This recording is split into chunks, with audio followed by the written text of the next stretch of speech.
Fala galera que assiste o canal, meu nome é Ricardo. Se você quer de fato assumir o controle das suas finanças, clica no primeiro link da descrição.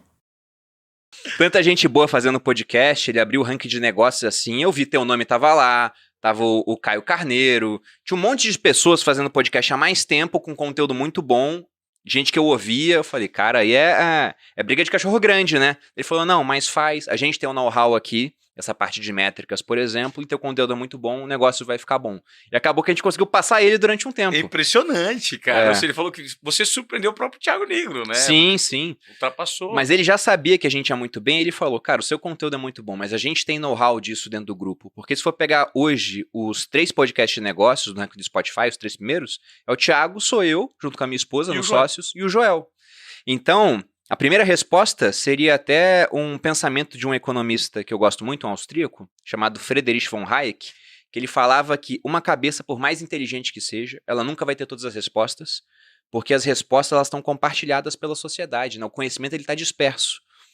Então, quando eu entrei no grupo, e hoje nós temos 150 pessoas lá, trabalhando com a gente, fora empresas que de vez em quando prestam serviço, né? Tem um pessoal PJ, mas na empresa em si, são 150 pessoas. Então, olha o tanto de conhecimento que eu tenho embaixo de mim hoje para poder me assessorar. Eles têm muito mais respostas do que o Bruno Perini, naquele primeiro podcast que a gente fez, que foi Perfeito. ano passado, tinha, porque minha equipe naquela época era formada de 5 pessoas. E agora tem 30 vezes mais. Então, de podcast em si, de métrica, cara, eu não sei quase nada. Mas você está num ecossistema que faz um mapeamento e consegue digerir essas informações para você. Exatamente, exatamente. O pessoal chega e fala, olha, faz assim, faz assado, os cortes do podcast é essa temática, temos que ter tantos cortes por episódio. Perfeito. Então já tem uma certa ciência, vamos colocar aqui, mais uma arte do que ciência, né? Por trás que me ajudou muito. É super interessante quando a gente nota que, pô, você compartilhou todo esse mérito com a equipe, né? Porém, para você chegar a ter uma equipe como a que você tem hoje, você teve que construir a sua jornada, né? Sim, Na sim. unha. Eu acho que, eventualmente, no primeiro momento, teve que ser sozinho, né? Foi. Estudo, abaixando a cabeça, assim, cara, tem uma ideia. Porque esses dias eu recebi uma provocação da professora Luciana Galvão que diz o seguinte: a vontade é o estado mental que, colocado em prática, se manifesta por meio da constância e da constância e da persistência. Assim, vontade mental, né? Aquele pensamento, né? Que na prática, no plano físico, é a constância e a persistência. Então, eu acredito que você teve que, no início, ter muita vontade para fazer tudo que você fez, muita persistência e constância, para você colocar em prática, ou se colocar numa posição de destaque, para que, eventualmente, no segundo momento, chegasse assim, vem cá, vem participar desse ecossistema. Como é que foi esse primeiro passo? Porque essa história vencedora, de quem começou do zero, ela inspira. E mais do que inspirar, ela dá direcionamentos de gatilhos que a gente pode absorver com esse aprendizado da sua jornada, né? Então eu queria que você me falasse um pouquinho dessa dificuldade inicial e dessas dúvidas que pintaram no caminho. Olha, eu não sei quem falou isso, né, mas eu achei brilhante quando eu ouvi que as coisas acontecem 2 vezes. Primeiro na nossa cabeça e depois no mundo real. E a primeira vez que eu pensei em utilizar a internet para criar um negócio foi em 2008. Eu estava na rodoviária de Campinas. Eu estava viajando para encontrar uma namoradinha da época. E estava demorando para o ônibus chegar. Eu fui para uma livraria, porque eu sempre gostei de ler. E aí tinha um livro ali que era o Trabalhe 4 Horas por Semana, do Timothy Ferris. E eu peguei assim, né? Trabalhe 4 horas por semana. Eu falei, É caramba. o famoso Tim Ferriss, né? Isso, ele mesmo. É. Peguei assim, esse cara motivou um monte de gente a começar negócios pelo mundo usando a internet. Eu peguei e olhei o subtítulo, né? E falava, fique rico, faça o que gosta e more onde quiser. Eu falei, meu Deus, né? Olha o que esse livro tá falando que dá pra fazer. Aí eu li o currículo dele ali, do autor, e o cara foi campeão de tango na Argentina, era campeão de kickboxer chinês, falava não sei quantos idiomas. Eu falei, meu Deus, como é que esse cara conseguiu fazer isso? E eu fui lendo um pouco naquela meia hora que eu tinha, acabei comprando o livro, devorei o livro, e o que eu vi é que ele usava uma alavancagem cambial muito inteligente, o poder da internet de escala, e no final o que ele conseguia? Ele tinha um negócio onde ele ganhava uns $40 mil por mês, né, o que era muita coisa, só que ele ganhava em dólar, ele remunerava em rúpias, porque os trabalhadores eram todos terceirizados na Índia, e ele vivia em pesos na Argentina naquela época. E ele começou a ter tanto tempo livre que ele decidiu aprender tango. Aí em 6 meses ganhou um campeonato de tango na Argentina.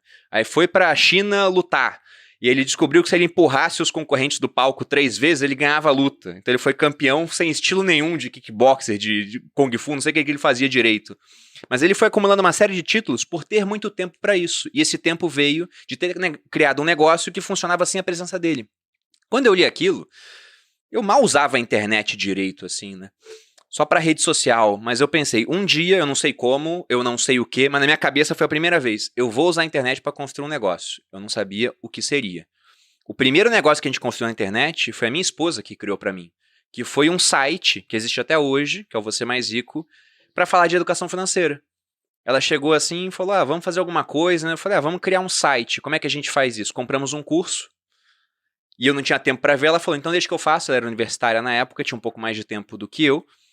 Criou o site do zero, ficou bem tosco, né? Logicamente, a gente não tinha experiência com aquilo, mas foi um início. E aquele início, o interessante foi que o preço que a gente pagou no curso, era uns R$300 na época, ele voltou em coisa de 2 semanas. E eu falei, nossa, muito bacana, né? Porque o pessoal entrava no site, era pouca gente entrando, mas tinha publicidade. Inclusive, o curso, eu escrevi um artigo falando como aquele curso me fez criar aquele site, e no final tinha um link para comprar o curso. Então, algumas vendas do próprio curso que eu usei já pagaram o custo do site. Eu falei, esse negócio é bom, porque agora ele me gera um pouquinho de dinheiro, mas que não depende de mim. Aí depois desse site, a gente teve a ideia de criar um para ela, em outro nicho, falando sobre lifestyle, que foi o Você Mais Fitness. E, na minha opinião, aquilo ia ser um negócio que ia gerar uns R$1.000, R$2.000 por mês para contribuir com os investimentos que a gente fazia todo mês. Eu comecei a investir com 17 anos e nunca mais parei. Eu queria até 1 milhão, eu queria ter até os 30 anos 1 milhão. E estava indo. Só que no meio desse caminho, a minha esposa, ela me mostrou mais potencial na internet do que eu enxergava na época, porque ela começou a usar a rede social. Perfeito. E no começo eu falava, larga isso, é perda de tempo, vai escrever pro site. Só que eu estava fazendo um negócio muito errado quando eu dava essa opinião para ela. Porque a gente não sabia na época, mas a minha esposa é disléxica. Então ela tem muita dificuldade para escrever. Ela demora muito mais para escrever, tem que revisar 1000 vezes o texto para não ter erro, né? E mesmo assim passa alguma coisa, eu tinha que revisar novamente. E ela é muito simpática, é muito carismática. Então eu estava tirando ela de rede social, ela estava no Snapchat, já tinha 500 pessoas assistindo, para colocar ela para escrever para um site onde ela tinha muito mais dificuldade e onde também tinha umas 500 pessoas acessando por dia, só que no site tinha 3 comentários por dia, na rede social tinha 50 pessoas rindo, chorando com ela. Então na hora que ela me mostrou os números, eu estava igual, a gente não ganhava R$1 com aquilo ainda. Mas na hora que ela me mostrou os números, eu imaginei na hora 500 pessoas na minha frente. 500 pessoas é coisa pra caramba. Muito. É que hoje as pessoas perderam a noção, porque estão há muito tempo em casa ou nunca viram 500 pessoas antes, mas tem cara que tem 1000 seguidores, acho que é pouco. E os seguidores é, sei lá, o tamanho disso, né? Eu servi em quartéis que você viu um monte de gente parada na frente e não eram 500 pessoas. E eu fiz uma conta também. 500 pessoas comprando algo de R$2.000 dá 1 milhão. Então, se a gente conseguir vendas desse pessoal, né, que eles comprem alguma coisa nossa, talvez essa única iniciativa da minha esposa já torne tudo que a gente fez até agora, em termos de poupança, de abstenção do consumo, de investimento, praticamente irrelevante, digamos assim, se a gente conseguisse replicar aquilo. Sim.